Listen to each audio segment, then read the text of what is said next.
So bro, andito tayo sa kainan mo. Kuya Jens. Sa restaurant ni Kuya Jens. Kuya Jens. Yung reactor ba yun bro? Yun ang pagkain. Yes, reactor yun. Nakasakalam na reactor yun. Sakalan na reactor. Sakalan natin. Bro, ito ba yung kainan niya? No? Ito yung bagong kainan ni Kuya Jens. Bro, ito yung naipundar niya sa pag-reaction bro. Pwede. Oo, malamang. Siyempre. Tingnan natin. First time ko dito. Bro, Ian. Bro, first time ko dito sa restaurant ni Kuya Jens. ay grabe, nakaka-proud po. Ako po sa akin bilang kaibigan ni Kuya Jens. Ano masabi mo yung Kuya Jens na nakapundar na pala ng kainan? Ano bro? Uy. Ayan. Siyempre, malaking karangalan yun bro. Malaking karangalan bro. Yan. So, first time ko po madalaw itong kainan ni Kuya Jens, mga kalingap. Kasi, naririnig ko lang to sa kanilang pintuhan. Pero, makita ko po sa inyo, ang laki. Ito naman yung, bro Ian, ito naman yung magandang business bro Ian, di ba kainan? Pangkain talaga, food. Food talaga kasi araw-araw hinahanap ng tao yan eh. Mahirap matulog pag ikay gutom. Yan. Sana magpakain naman siya dito bro. Ano bro? Ulit bro? Sana magpakain naman siya dito bro. Pero bro, bakit wala pa siya dito ngayon? Ay wala siya doon bro, kasi may mga tao. May tauhan lang. Kasi si Kuya Jens, alam niya na busy siya. Magre-react siya siyempre. Yun naman. Doon yung puso niya. Tapos ito naman bro, tao niya lang, may tao. Siguro no, pupunta lang siya pag bandang gabi na. Medyo pag bandang gabi, tapos chinecheck na siguro kung magkano yung income yung daily. Sales nila daily. Yung sales daily. Naku bro, ako bro, proud ako bro kay Kuya Jens. Nakaka-proud. Sobra nakaka-proud si Kuya Jens. Sarap ng niya, paretinda niya. Kaysa mga taga, po dyan, taga-diet. Sa mga bibisita dito. Sa mga viewers. Mga bibisitang Jomcar, NC, Lara, Cedros, Dabkit. Isa sa mga i-recommenda mo ito bro? Isa yun sa mga Danjoy. Yun. Kaya kain po dito mga kalingap sa kainan ni Kuya Jens. Kuya Jace. Ayan. Pangalan pa lang. Ayun. Kuya Jens na Kuya Jens bro, na. ano ba bro ang pinaka-specialty nila dito bro? Siyempre, favorite ng Jomcar.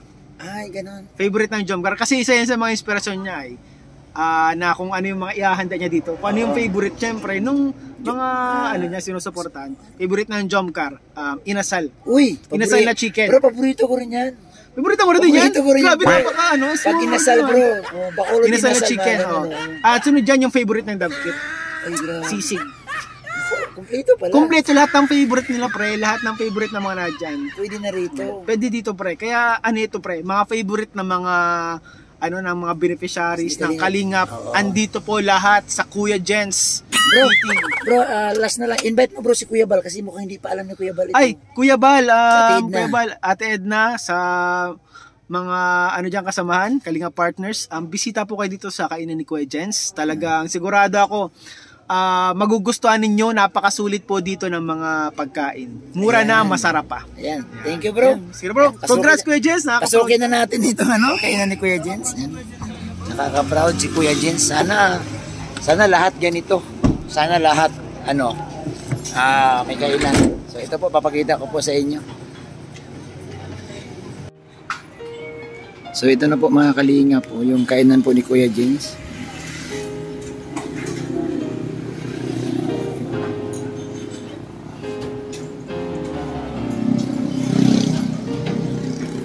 So ito po yung inasal. Ito yung lutuan. So yun andito kami lahat.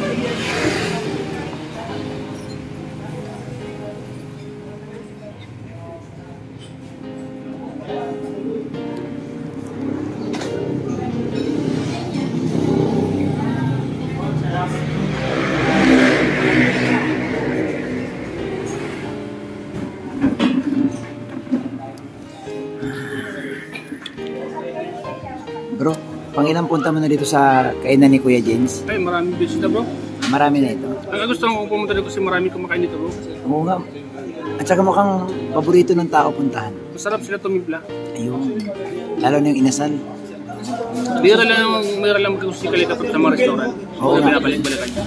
So madalas talaga dito, madalas lalo pag maglalans. Tsaka kumakain dito, magaganda. Ayun. Madalas na pala sila Starbucks dito. So ako ngayon lang ako nakapunta. So ito, pakita ko lang ibang pangalan. Ayan po. Ayan. James. Yan, oh. So, nandito yung mga vlogger ng Kalinga po.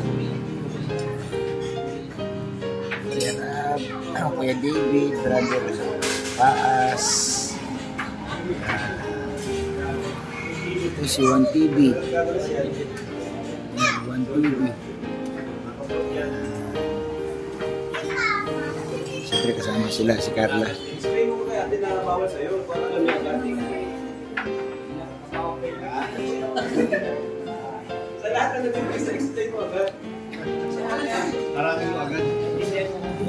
Ton, pangilang punta mo na rito sa... Ha? Pangilang punta mo na rito sa kainan ni Kuya James? Dami na. Hindi ko nang bilang. Siguro mga 15 na. Anong masasabi mo kay Kuya James? Nakapundar na siya ng ano? Pag hindi siya nagsasabi, humble siya. Ha? Humble. Hindi siya nagsasabi na ganito siyang ano. Pero nalaman na namin ni Kuya Ian, kay Kuya James pala ito. Sana ganito lahat no, magkaroon ng masinop si Kuya James. Talagang ano, dito kumakain talaga eh. Tsaka masarap yung pagkain niya. Dito? So madalas, nung wala pa ako sa Kibos, madalas ka talaga kayo dito. Oo. Wow. Eh, congrats mo si Kuya James. Congrats, Kuya James. Yan, salamat. Isang branch pa lang yun ito. Ha? Isang branch pa lang. Isang branch pa lang. Bro Starax, congrats mo si Kuya James, bro. Sa kanyang bagong negosyo. Ay, congrats Kuya Jens sa bago mong negosyo. Ito pala yung bago mong negosyo, ano, Kuya Jens? Kainan, maganda. Nakakabilib siya. Ano pa, may available wifi pa pala dito. Yan, no? Available wifi yun. Meron din. Ayan. So, andito sila sa Kalinga para pa. Salamat po mga Kalinga. No, ang ganda po ng ano, nagawa ni Kuya Jens, no, na negosyo. Yan. So, Kuya Bal, punta kayo dito, Kuya Bal. Yan.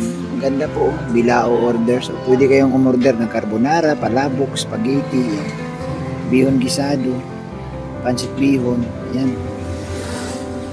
Nandito lang po to sa kahabaan ng ano, ng Mabini. Yan. Lalo na to, ito yung specialty dito. Oh. Grabe, ang sarap nito. Oh. Bulalo. Tapos yung paksiw nila. Yan. Ang tawag dito kasi sa Bicol, yung paksiw, para siyang ano, para ang laman loob ng baka. Oo. Pero ang tawag dito, paksiw eh. Pero sa iba kasi, iba ang tawag nito. Sa iba. Parang Paris. Pero ito dito tawag paksiw. So yan po. Yan po sila si Kalinga Prab. Kasama sila Carla. Andun din yung mga tao kumakain. Dami pong tao dito. Tapos ang kagandahan pa, mayroon pang wifi. Yan. Available po ang wifi sa kainan ni Kuya Jens. Dito pala madalas sila Kalinga Prab. Yan. Tapos na yung iba kumain. Pauwi na po. Ay, salamat po mga Kalinga. Pasok, puntahan nyo po no, sa mga gustong pumunta rito sa kainan ni Kuya Jens. Yan. Kuya Jens Inasal. At saka may mga tapsi din sila. Kompleto din sila sa ibang mga pagkain. Kung ano yung gusto ninyo. Yan.